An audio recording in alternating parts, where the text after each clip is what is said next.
Hey everybody, it's Mrs. Casil, and these are my pro tips for how to send a clear, concise, effective, and professional email to your teachers. We're all doing that a lot now with this remote instruction that's taking place, so if you want yourself to be heard and to get the answer that you need, there are some things that will make your email clearer and work better for you and your teacher. So, first things first. Check your email every day. This is how your teachers are communicating with you. This is where you'll get notifications from Canvas. This is a great place to start.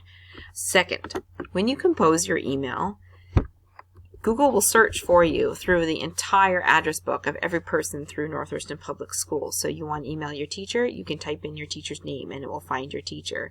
If you're trying to find one of your classmates because you're working on a project together, this also works. So I'm going to send an email to myself.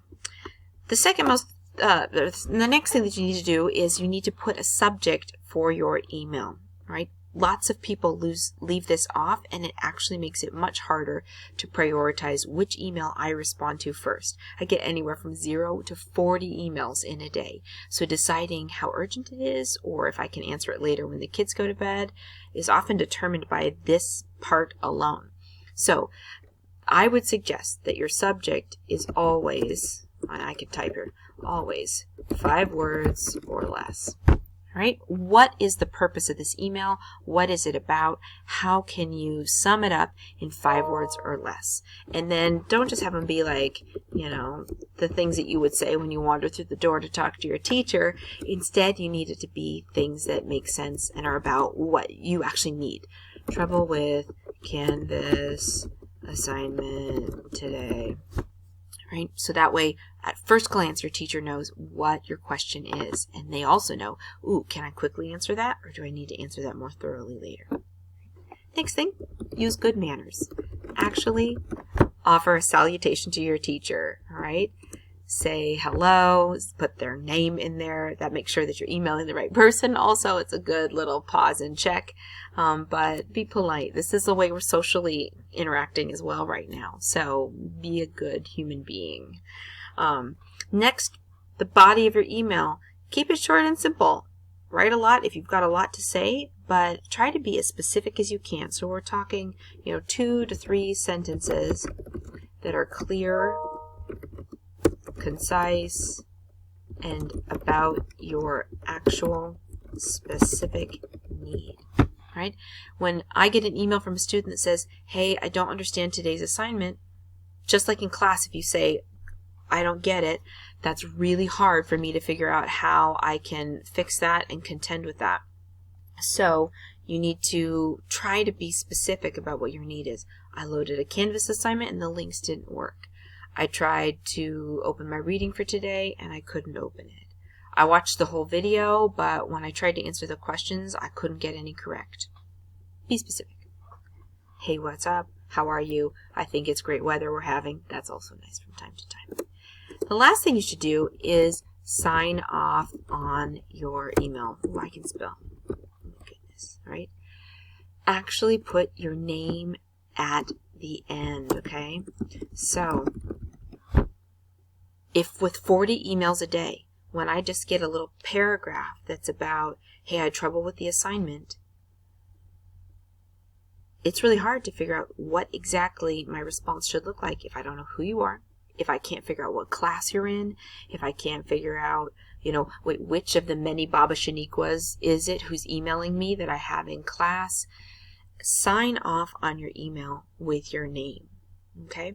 Some of you are new to my class while I was on maternity leave, so we've never met. So if you don't put your name on there, I'm left to try to suss out what you're actually called from your email address, which isn't the best way for us to interact as human beings, okay?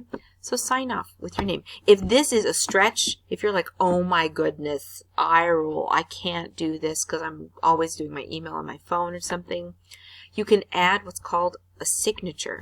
In your settings on your email page, you can go up here and there's the option to add a signature way down here on the bottom. I'm going to hide my little email. Where is it? Keep going. Hide my email. So right down here. And it will add this to the end of all of your messages. So let's say that you want to put your name on there, but you're like, oh my goodness, I don't want to type my name every time. You could also go the extra mile, bonus points, and say, you know, what class you're in. All right, so you could have your name and your class period. Of course, that actually, now that I think about it, doesn't work if you're emailing your other teacher, so just put your name. Overachiever, Mrs. Casil. And now, when you've got this saved like this is something that we'll insert at the end of your email, okay? So, I'm going to save my changes right here. So, now, when I compose an email, you'll see it already put my signature right there for me. So I can just type in, you know, Dear Mrs. Casil, I tried using Canvas to watch a awesome YouTube video you posted today, but for some reason it wouldn't load. Any advice? No rush. Hope you and your adorable children are doing great. Subject line, Canvas issue with video. There you go. So if you use these tips to go through and try to craft your emails so that, I mean, look at that, it took me like 1 minute to write this, but when I get an email like this, I know exactly what the problem is and how to respond to it. I have to go, shoot, I posted a video for my kids today, there's something wrong with how it's working on Canvas, so I know I need to log into Canvas and figure out what's working with the video. Oh, it won't load, so I'll find another way to make it possible for Baba Shaniqua to watch the video, all right?